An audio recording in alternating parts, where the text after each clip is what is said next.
Welcome to Political Paradigm. It's a whole hour of straightforward conversation on matters affecting the country. I am Terry Ikumi. Now, on the 17th of July, governors on the platform of the People's Democratic Party held their first meeting in a long while. The meeting held in Enugu State and had embattled River State Governor Wike-Fubara in attendance. A communique on a variety of issues was released afterwards. So today on Political Paradigm, I speak with the chairman of the PDP Governors Forum and governor of Bauchi State, Senator Bala Mohammed, on the fallout of that meeting, the internal crises of the PDP, local government autonomy, the minimum wage, and more.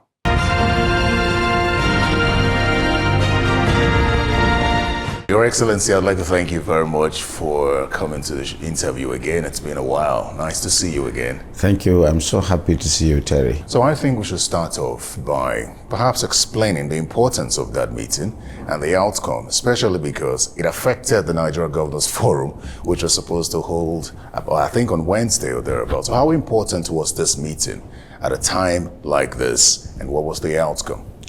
The PDP Governors Forum meeting is a routine meeting that is normally hosted by members on a rotational basis. And for long, we have not been holding the meeting outside of Abuja, and we felt we needed more time to start to have a retreat kind of setup, the way we had in Enugu, for us to discuss and reflect on all the gaps, the challenges and problems of Nigeria, of our party, of ourselves. And so Enugu naturally provided the headquarters and the good venue for this kind, especially the governor agreed to do that. So it was just a routine meeting for reflection and then, of course, discussion on the state of the economy, on the state of our party, and our own peer group review that we are normally doing as PDP so that we can benefit on each other's experience and then initiatives or projects and programs. So I've seen the communique from that, and we'll talk about just about everything that came out of that meeting in details. I think let's begin with the local government autonomy issue.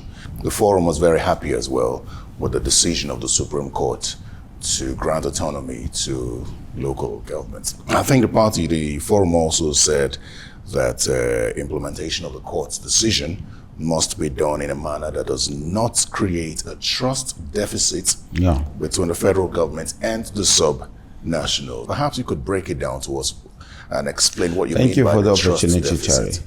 We are governors that are driven by rule of law and respect for constitutional authorities, and especially the Supreme Court and the autonomy of the judiciary. And coming out from all the litigations and being successful through the Supreme Court, we know that we have not been really persecuted by the judiciary, who served most of us. And so we have absolute confidence and respect for the institution. And therefore, whatever judgment that comes out of it, we believe that it is done in good faith. And of course, but we have some observations as governors, not only of PDP, but governors generally, under the chairmanship of our foreign chairman, the governor of Kwara State, where we have to really admit that we need to improve the governance structure. We need to create a platform for good governance so that whatever we are doing at the state or subnational level will permeate or escalate to the local and even to the local level and to the units. But in doing that, we looked at the established conventions, established practice, and the constitutional provision of Section 162 of the Constitution, which gives us collective responsibility for governance. You cannot come into this room without coming into this compound. You cannot come into the state or to the local government without going through the state. In the same manner, you cannot come into the states without going through the federal government. It is an interwoven responsibility. Majority of Nigerians live in the states, but most importantly in the local governments. Whatever we are doing should be collective. There are provisions for joint account provisions for us to provide access to education and primary health care. And it has even received some international recognition We went to Seattle in the United States and we agreed and signed a declaration, the Seattle Declaration, to do primary health care under one roof. If you remove governors or state governments from the provision of primary health care and, of course, primary education, there will be a gap because a lot of resources are required to provide the basic infrastructure for the provision of these services, which the local government may not have. And looking at the human capital also at that level, even the federal government is intervening. And the implication to the institution of intervention established by the previous administration like UBEC and of course a National Primary Health Development Agency and so on and so forth. And some of the commitments, I'm just breaking it for you, that our predecessors made to foster or engender good governance at the local level, taking loans and what have you. What happened to all this? So we are not against it because it is just relieving us a big responsibility as governors. But we are concerned because our voters come from there and we want to see how we can really reposition ourselves so that we can exit from those primary responsibilities that are the responsibilities of local councils. But Your Excellency, when you talk about concerns around primary health care, basic education, I think the statistics out there clearly show that there's already been a neglect of the primary health care system. Even on that, Terry, it is because federal government and state government are intervening. You remember why the provision of the joint account was brought after the Babangida administration? It's because of that neglect. Because there was a time teachers were not being paid. Even now we are paying teachers as governors, and it's not our responsibility. We are not against it. But is it not because the funds do not go to the local governments? They go. They go. Well, a number of this states is the don't have impression. local governments This is the place. impression that is being created. You see, the whole thing smack of a tinge of blackmail from the federal government against the subnationals. It's as if we are the cause of bad governance. Bad governance is caused by lack of good management of the federal resources. Even as governors, we have our own complaints, but we kept quiet. Complaints on how the federation account is managed, complaints of how releases are made, with a lot being held up by the federal government, complaint of how the institutions that are created arising from the federation structure is being mismanaged, like NNPC not giving one kobo to the states and local governments. But because we don't want to cause so much division and rancor, we are accommodating such things. But you see, this is another thing that has nothing to do with local government, but the federal government should go to equity with clean hands. They should be able to allow the states to also have their own resources. Not when you have generated so much money arising from the exchange rate, arising from other policies and programs, then you withhold the state's money and then you are keeping it in an account that is unknown. So we are going to court on that. You know, the argument for many years, that we've been trying the different approach or the same approach for a while, where this local government system has not been really firm enough. The tenures of local government administrations have not been firm enough. No. And now it's changed.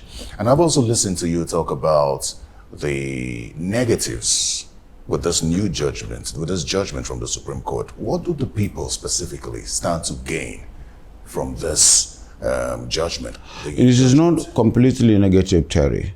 There are the positives that good governance must be established.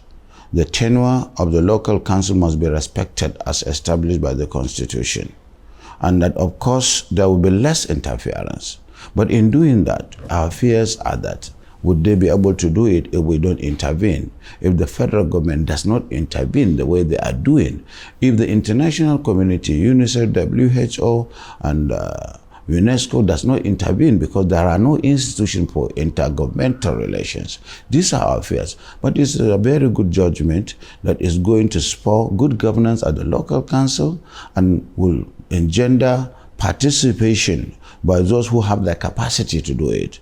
And of course, relieve the state governors and give us a new impetus to concentrate on subnational administration.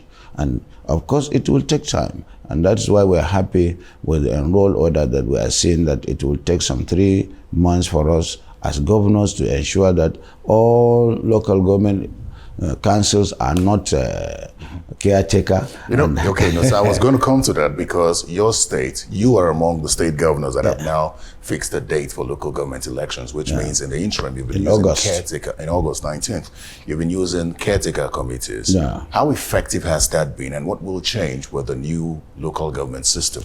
With the new local government system, we are working with stakeholders to ensure that competent people from both our party, my party, come out for elections. The first question, Your Excellency, was how effective was your caretaker system first, before? The caretaker system creates loyalty for the administration and control and synergy, whereas the election can bring anybody that may not have the capacity, because it is in the judgment of the electorate at the local level to elect the person. So you think that governors have better judgment?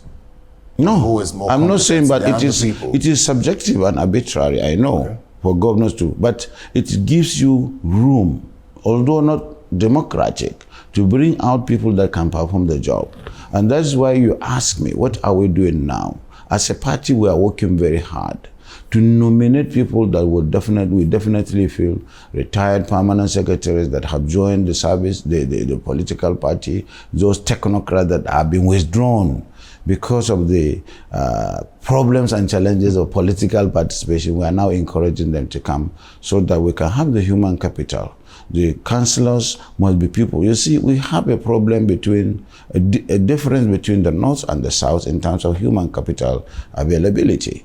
And so now we are working very hard to make sure. In the South, you see a councillor is a graduate. In our own case, somebody may just go to primary school and he will offer himself. He is just driven by the allowance aspect, not the service aspect. So now we are working hard across the board as governors to make sure that we present credible candidates. But do you subscribe to those who fear that as far as the state governors still control the electoral system in the state, that the development that we seek at that level, despite the pronouncement of the Supreme Court, may not come? Jerry, this is very unfair to the state governments and to the system, because the system is a product of law. There are state governors who feel that INEC too is subjective and arbitrary, and they are controlled by the federal government. And out of our respect for constitutional provision, we respect INEC and the outcomes of their election. So you cannot just say that people fear and that this thing should go back to INEC. It's the same thing. It's an institution. It's a creation of the Constitution. If at any time it has gone back to INEC, so be it. But I'm telling you, in the same manner, some state governors, especially in the opposition, feel somehow about the outcome of elections done by INEC. In the same way, some opposition at the state level feel that governors that are in government houses influence election. So it's just a perception issue. So state electoral commissions should stay? Yeah, I believe they should stay, but they should improve in their way of doing things, because there is room for improvement. The outcome is not showing as if since what is. In my state, you will see councillors from other local, other parties emerging as victorious. And this is the only manifestation that you will know that this is credible. In the same manner, federal government allows some of us from the opposition to be declared winners as governors. Okay, so let's go to the state of the nation now, which was another point that was raised by the PDP forum. As chairman, you sat over that forum when they talked about the cost of living in the country. And let me read out the part of the communique from that. It says, while the forum fully supports labor's demand, in this case, the NLC, agreement must be taken into consideration the ability to pay by the local government, the subnational, and the federal government. And as we speak, the federal government, President Bala has proposed 70,000 naira. What are your thoughts on this field? The governors discussed extensively on the state of the nation. It is a very, very terrible situation that we have found ourselves. We are not driven by policies that are sustainable and really creating ways out for our problems. We seem to be deepening and going into a perilous depths of poverty and neglect. And so we sympathize with labor, because with the the wages cannot provide food on the table. It cannot provide transportation. It cannot afford workers to pay the school fees and so on and so forth. At the same time, we look at the capacity of the states and local government to pay salaries that may be agreed between Labour and the federal government. So the joint negotiations should take cognizance of even the parity and differences of the state, not parity. Because if you take me as a state, I'm paying 30,000 minimum wage. We are one of the few states that are paying minimum wage. Some states up to this moment cannot pay minimum wage that was agreed before. Unfortunately, you find some places where 20,000 is paid to workers or 10,000. And so if they cannot pay that, there is no need to fix a rate that will not be affordable, because some states have gotten themselves engrossed in so much loan and deduction because of ISPO that has been done through the Federal Ministry of Finance, not by us, but by the previous administration. So fixing a rate that cannot be affordable or afforded by the states and local governments is futile. You think 70,000 is not affordable? Not affordable. I cannot afford. I cannot. If I pay 70,000, that is all the money I'm getting for the federation account. I'm telling you openly and transparently, I get about, before the increase in money, I got about 7 billion, but now we are getting about 10 billion and above. But this, if you aggregate the salaries of the number of civil servants we have at the local government and the states, it will take us whole money if I'm going to pay. But you will not be paying the local governments anymore. They will be paying. Yeah, but your allocation will... No, I'm just giving you an example. Allocation, I gave you the aggregate of all the state coming to the states. You are the problem of perception or consideration that you can remove the local government from the state is wrong. Okay. Because we are intricately connected. We are inexorably connected. You cannot remove us. If they don't pay salaries in the local government, it will affect me. It will affect the federal government, because there will be confusion. I'm just giving you the average amount that I receive totally coming to the state, to a percentage of workers that is less than 1%. And I have the problem of primary education at the local government, which they have, if you say they are now doing it. And I have my secondary responsibility of education too, at the secondary and tertiary level. And of course, payment of salaries too, and governance. So it is not enough. Nothing will be left to do governance other than to pay salaries. How much do you think an ideal minimum wage should be? I cannot preempt the joint negotiation. Most of us as states have proposed amounts various ranging from 40 to 60,000. Which we can afford. So you can afford 40 to 60,000? I can afford a double of that amount, that is about 50,000. And that, because any amount, if you aggregate it, is so huge, it will not leave monies for infrastructure and services. And definitely, our development are judged by the amount of money we spend on projects and programs. Your Excellency, while you talk about the minimum wage and what you can or cannot pay, I think Labour's arguments, and to a large extent, a greater number of Nigerians, has been explained to us as Nigerians how the political class is not making any moves to cut down the cost of governance, but is saying that it cannot afford certain amounts of money as minimum wage. Terry, we cannot generate the money Labour wants us. I'm a Labour-friendly governor. I have been a civil servant who is opportune to be in government house. I respect Labour, their wages, their allowances, their career progression, and so on and so on, and the challenges they are facing. But you should know that the majority of Nigerians are not within the labor class. They are not employed, and they are not even employable. And these are the problems we have that is causing a lot of dissensions, a lot of dispassionate plea for recognition. And we are doing palliation. Palliation is not a permanent thing. We have to spend so much money to create jobs for those people that are not even educated at the agricultural level, at the SME level, and we need money to do that. So the money... Is that not where cost of governance comes in, cutting down the cost of yes, governance, for example? I agree with you. So in your as governor, What are you doing? What have you done? What we have done, thank you. You can see the infrastructure delivery that we have done over the last 5 years.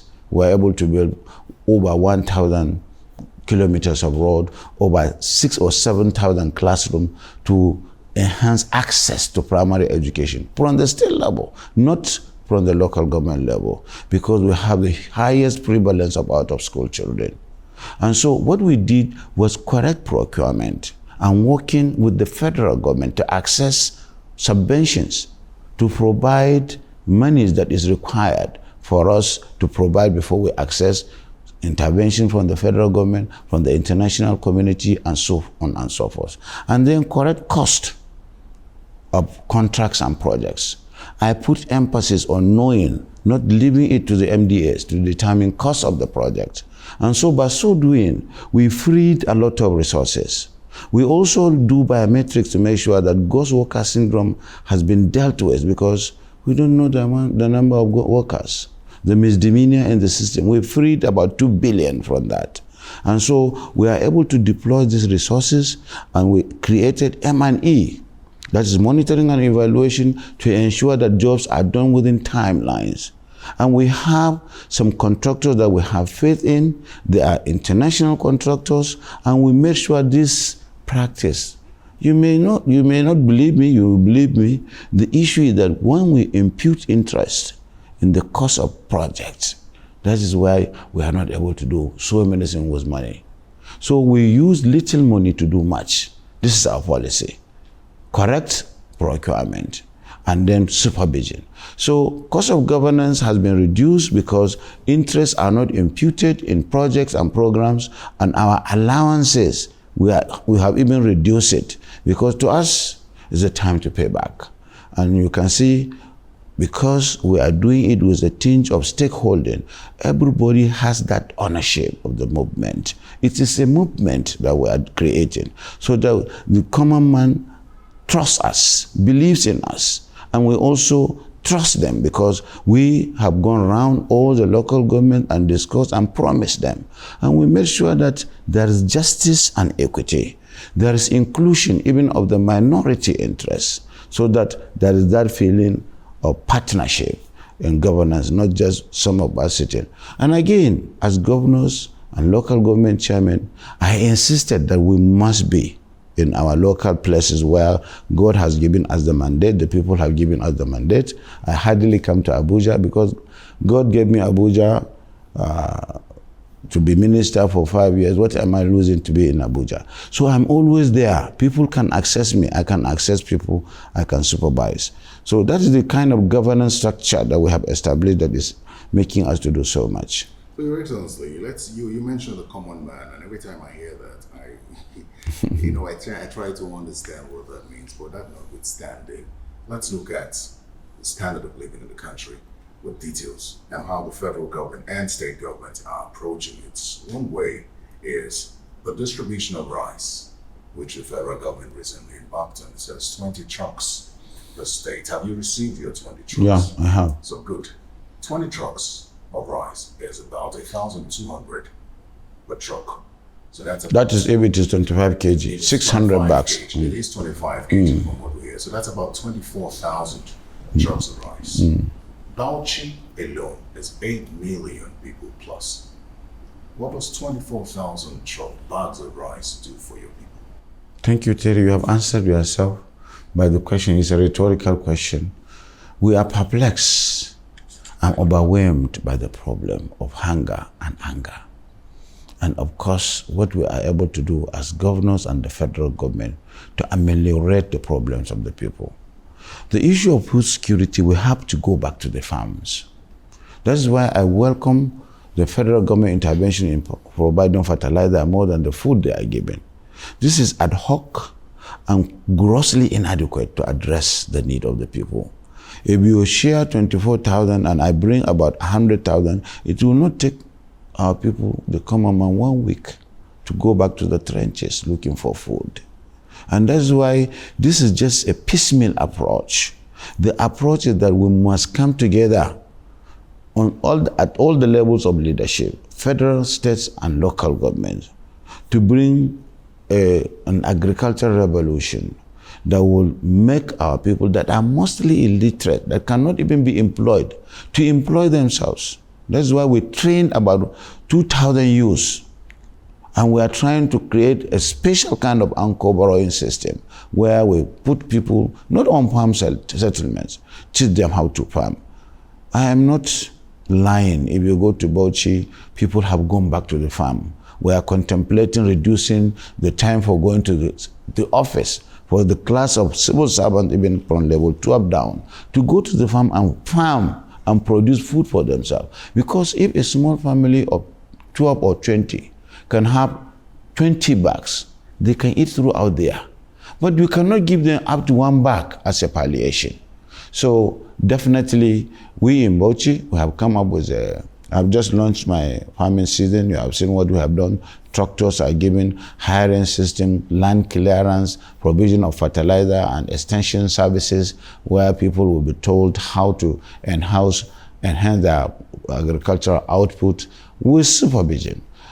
Definitely, we are overwhelmed, but certainly we can work together at all levels of leadership to provide some stimulus in the system. Are you overwhelmed by the number of multidimensional poor people in your state? Because the figure available is about 78%, 72%, I believe. I've seen the statistics in the Bauchi and Oyo. You don't agree with that stat? I don't agree. And why so? Because the stat suggests that from the time you got into office till now, there's been a 9% or 10% increase in the poverty rate in the state.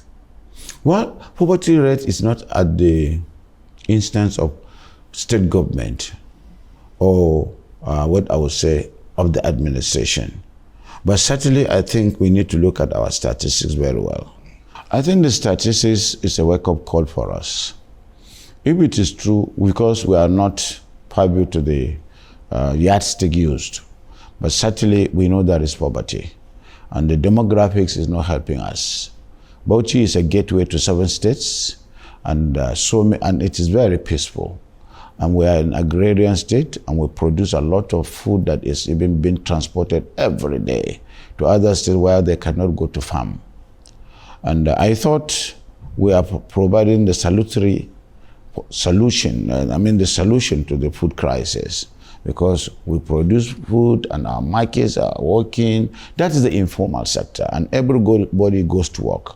But if the statistics are like that, maybe it's a function of the demographics, the movement and immigration or migration. And it will make us go back to the trenches to ensure that at least our empowerment program works so that self-employment will be enhanced, because we have done what we call KEEP, our economic empowerment program, where we spent over 7 billion naira trying to give women, children some form of work, and then the young people to go back to the farm.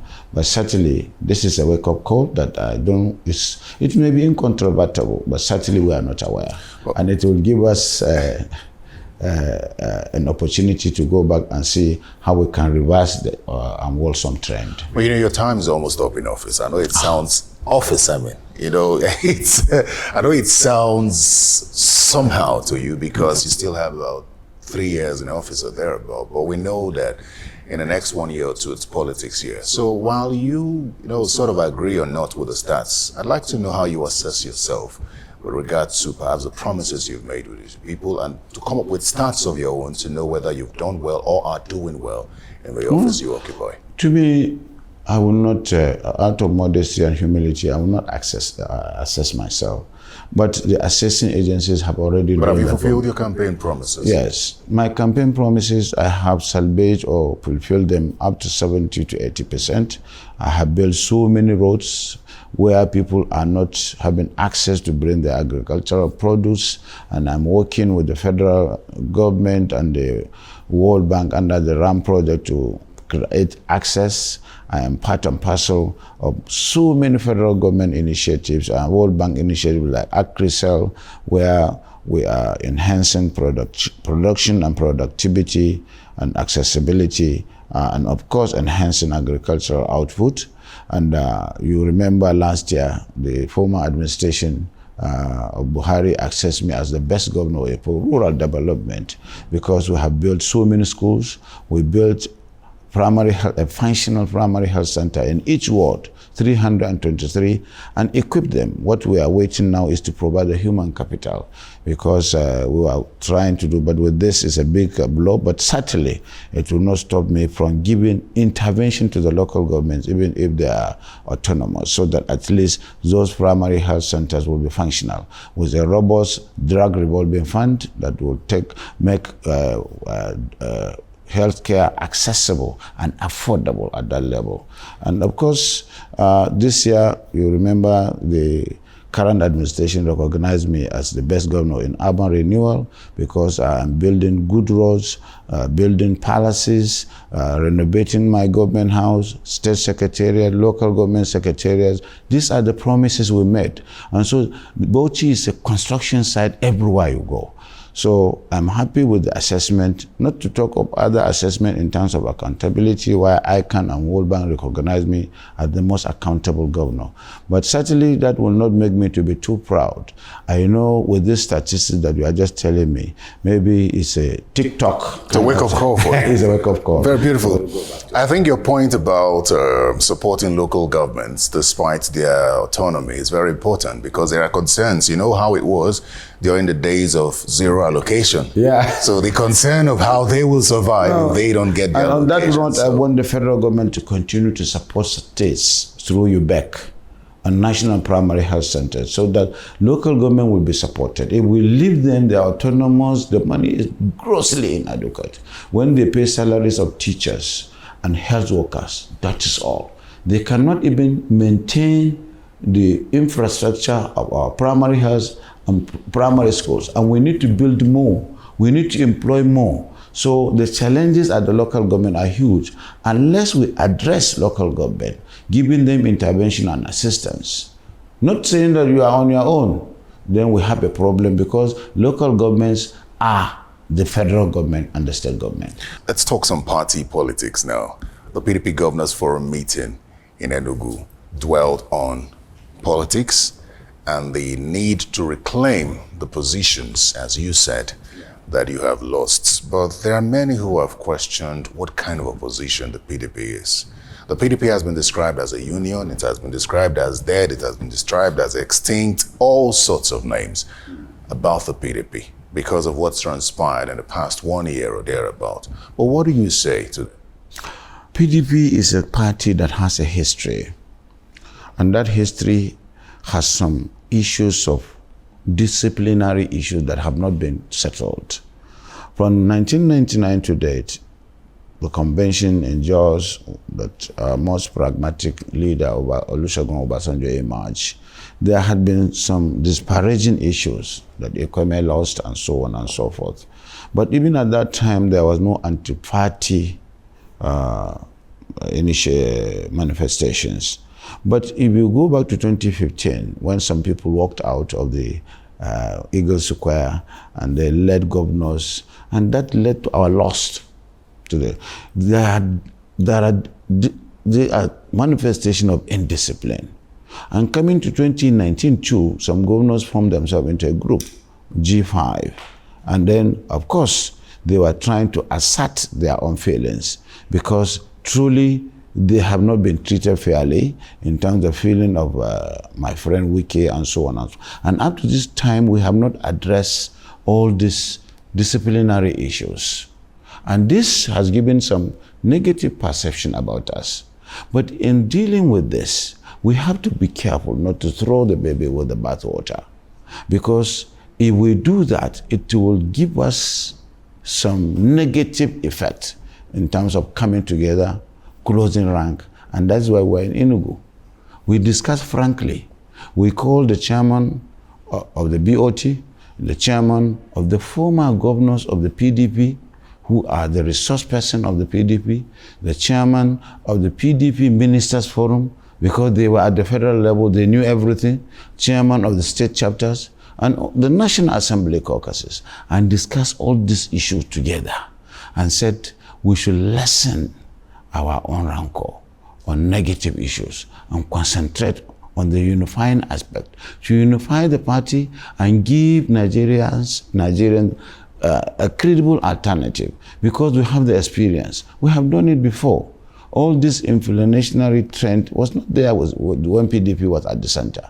But certainly, we cannot take Nigerians for granted. We should be able to address some of those governance issue or internal democracy issue within the party. And that's what we are doing. And we don't have to go to the public to... No, you don't. No, you don't. You don't necessarily have to go to the public. It's your internal party affair. Yeah. But there are some things that are already in the public space. Like what? I'd like to ask you first, before I go into that. Does your party understand what the problem is, as it is right now, that's causing the rancor, which you say you're trying to fix? What is the problem within the party? The problem within the party is the issue of substantive chairmanship. I thought that had been dealt with. Yes, we have an acting chairman, and by the time we go to the convention, we'll settle this one. And the issue of national secretary, which the Southeast felt something about it, and then it is already in court. And we respect judicial process. We don't want to preempt the issue of the court. But all these are issues that people feel strongly about, assertions, to assert themselves and to take what is their own. But certainly it is the issue that had bedeviled us in the past, issue of zoning, issue of who becomes what, issue of the presidency and so on. Maybe because of the time that we have lost, we have learnt our lesson, and we are now coming together to make sure we really put most of this personal interest behind, so that we will now put the party in front and the interest of the nation. I'm going to read something out to you, which I saw on an article on Business Day on the possible extinction of the PDP. It says that the undertakers and political vultures are circling, and whether the party can survive, whether it can escape extinction, depends on how it handles Nyesom Wike and his gang of renegades. Well, Nyesom Wike has been a recurring decimal. He is a phenomenon in the PDP, because he is my friend, and I will never disown him. He supported the party at one time or the other, and his continued presence in the PDP is being perceived as if he is the undertaker for the APC. But it is not so. He felt that he is still a member of the PDP, and there is no way we can say, go away, you are not with us. There's an issue that he feels strongly about, the way he was treated on the events leading to 2023 primaries. And he feels cheated. And so these issues are there. It is just the way my boss, former President Jonathan felt in 2015, the way he was cheated. So you cannot treat, and there are disciplinary issues. You cannot treat these issues in isolation. I had once told him, my friend, you cannot eat your cake and have it. You are not the first minister of FCT who came from the opposition and assumed that office. I did. I came from NNPP and became a minister of FCT, but I had to go back to PDP. I wasn't in PDP before. But he feels differently. And you can see up to today, he is participating in PDP affairs. And that's what people have issues to settle with. But certainly, the events in Rivers is what is giving us problem. Because the tradition of PDP is that any governor must have the structure of the PDP. But the problem between Wike and his mentee came too early. And it is the first time you are having this kind of situation in the country. So the manifestation is very new, and we are being careful to make sure that we go along with two sides, not to make a mistake in a manner that would break the party. Rivers is so important in the Nigerian democratic history. From 1999 to 2015 to 2011, they had always participated and contributed positively to the creation of the leadership at the national level. So when Rivers has problem, you have to be careful because of the political equation. And I as a chairman of the Governors Forum, I am navigating the waters very carefully to make sure that we don't play to the gallery, to create implosion that is being artificially sponsored in the media. There is no party like the PDP. If we have disciplinary issues in the PDP, others have worst. What is the credibility of the APC when their own senator is being saying that they are not there? So we have our own problems. We know this is an issue. And when we go to the bridge, we'll cross it. I'm telling you, as chairman of the PDP Governors Forum, I am not the face of the party. We have a leadership at the National Working Committee. Even at that, there are those who feel that the acting capacity should not be there. But we want to be careful so that we don't create a gap and a portion goes and creates the merger that is being speculated about. And so it's a matter of managing very difficult situation. I think it was quite welcoming to a number of people who saw River State Governor Wike-Fubara at the Governors Forum meeting, because the meeting hadn't held for a while, against what it normally would be. And I think the last meeting they held in Abuja, he didn't come for that meeting. But a lot of people would like to know, because at some point he felt betrayed by the party. And to an extent, a lot of people felt he was abandoned as well by broader governors. Thank you. So I'd like to know what he thinks about the positions you've just stated now. What is part of the decision to come up with that position of the Governors Forum? We discuss credibly, objectively on the Rivers issue, and we know it's a big problem. He had always come here, but sometimes he leaves. He attended most of our meetings. It's a big problem. It started very early, as I said, and it was not in our own position to make sure to resolve it immediately. It will take a political solution, and that solution we have already started. And you can see he is happy. He is the vice chairman of the forum. He is not abandoned. We had even wanted to go to him and identified with him. We have identified with him, while at the same time we will open road for... Very good point. Why haven't you gone to him to identify? We wanted to go and he said no. He needed to sit back because our visit will escalate this. And he was right. He called me. People are accusing me of not doing much. I created a lull on our appearances or our meetings, because when you are facing difficult situation, you need to go back to the trenches and plan. And you can see for the first time, all of us came, except a delegate that was briefed. Everybody came, and we are all on the same page. We are united, we are together. We are with Wike-Fubara, and also we are with Wike, trying to make sure we bring them together. And they will come together, because they are together.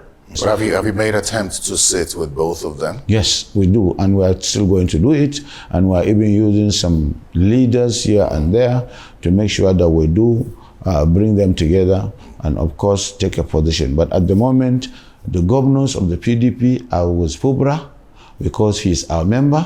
At the same time, we recognize that Wike is our friend, and he has been a credible member of the party that we cannot just abandon immediately because he has problem. I sympathize with both of them, and you will sympathize with us as friends of both sides, because we have no power to go and enforce our position on either one of them.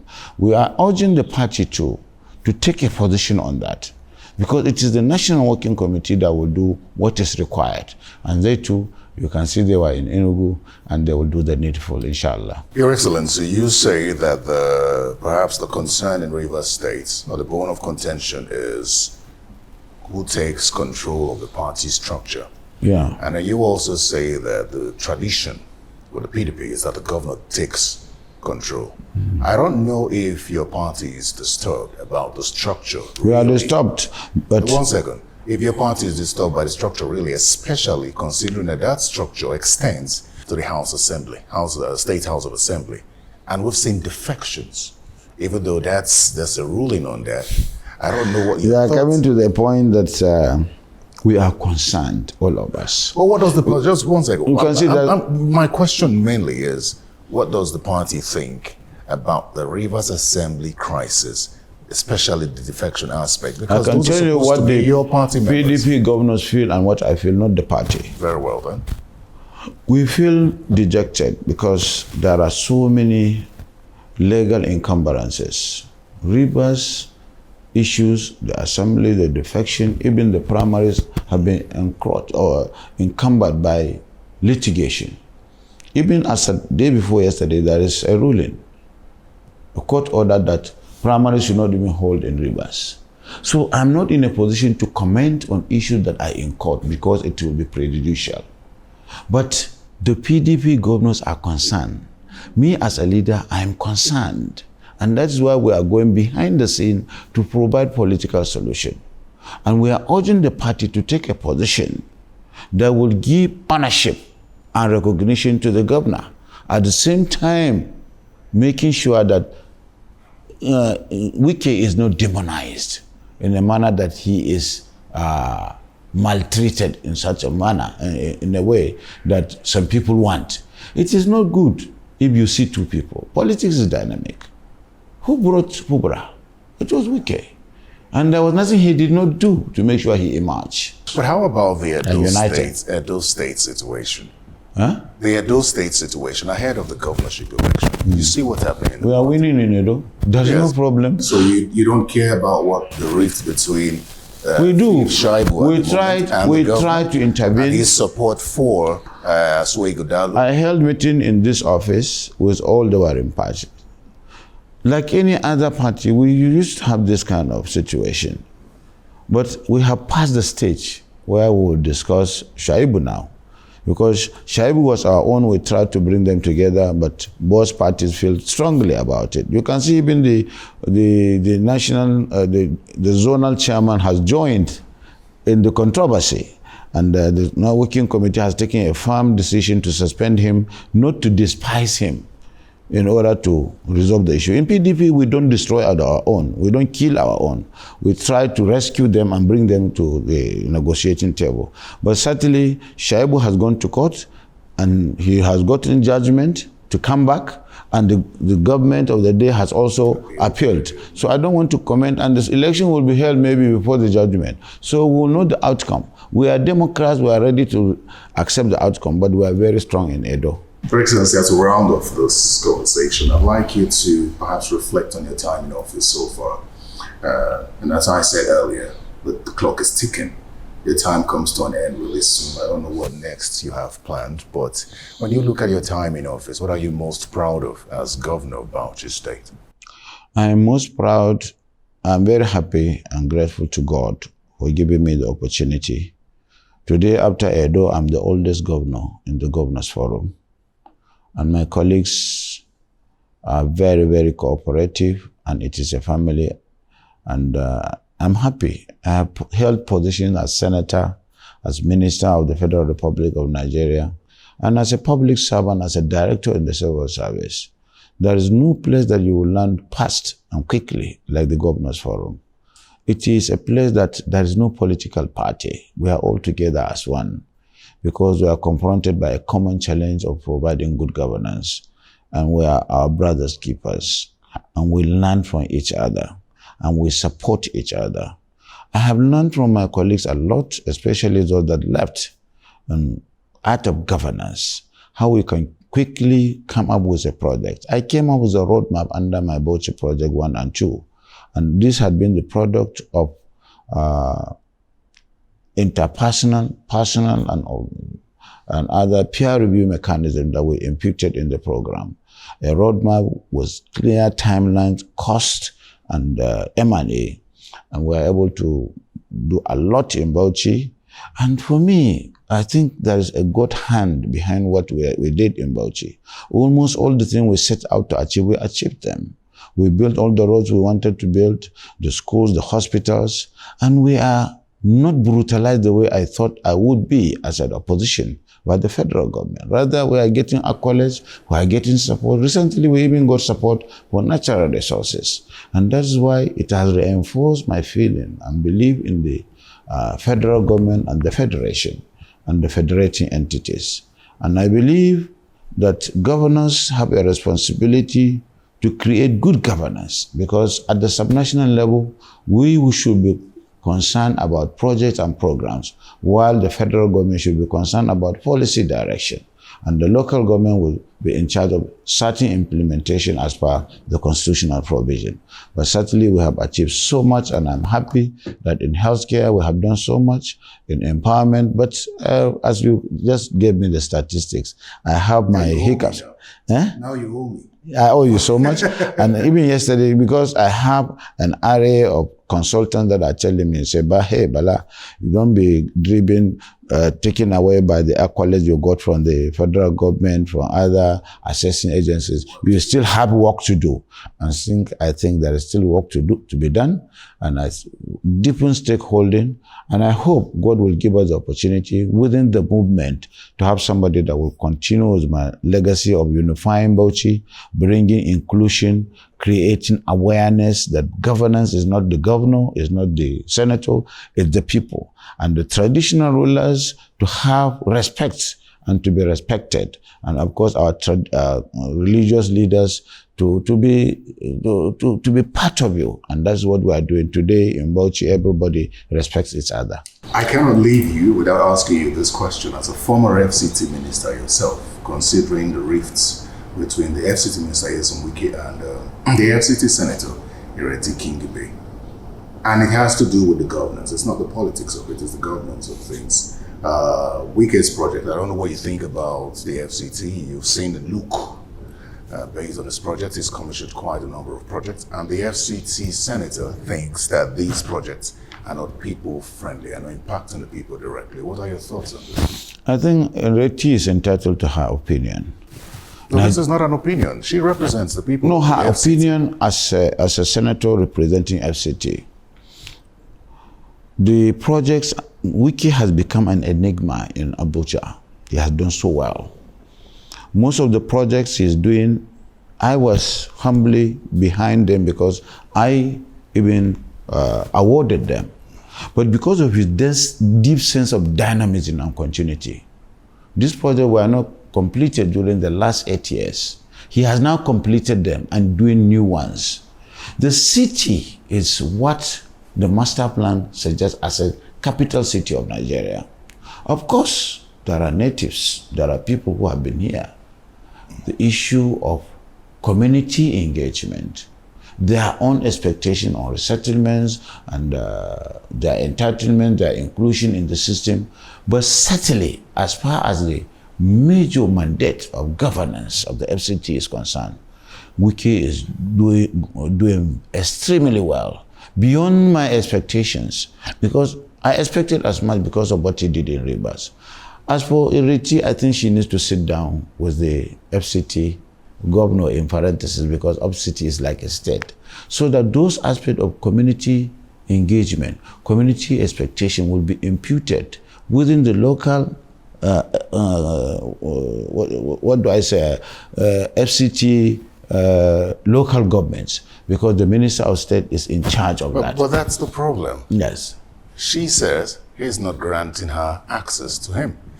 As a former FCT minister, and Nyesom Wike has also said that he doesn't necessarily need to consult her. She should focus on her work as a senator. You're a former, Wike is wrong. Wike is wrong for him to say that. He should be interacting with everybody, including the local chiefs and the senator representing the place. I will tell him, if I meet him, that he may feel that there is the FCT senator is just, I used to call my own Aduda, you are the mayor. I used to placate his ego. So that I was here for 6 years, 5 years, there was no any demonstration against me. And so it's because I tried to muster their egos, the rate of compensation has been improved, and then area council have been given satellite town development and so on. And you cannot only develop the city, you should do the satellite town. But the ultimate aim of the FCT is to resettle everybody. It's a place for Nigeria. I don't want to say no man's land because I know how they feel if you say no man's land. I respect the people. They are very, very peaceful, the Bagi people. If it were another area, the kind of dissension and ceremony would be more than that.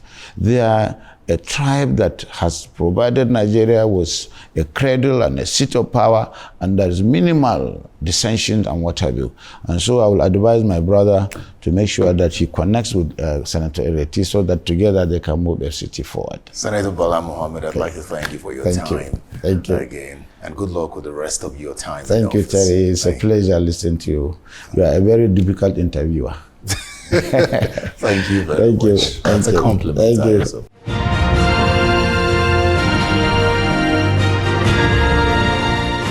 Well, that's all the time we have on Political Paradigm today. I would like to remind you that you can catch this episode again and others by simply going to YouTube and searching for Political Paradigm, or go to channelstv.com. Thanks for your time. I'm Terry Ikumi. Goodbye.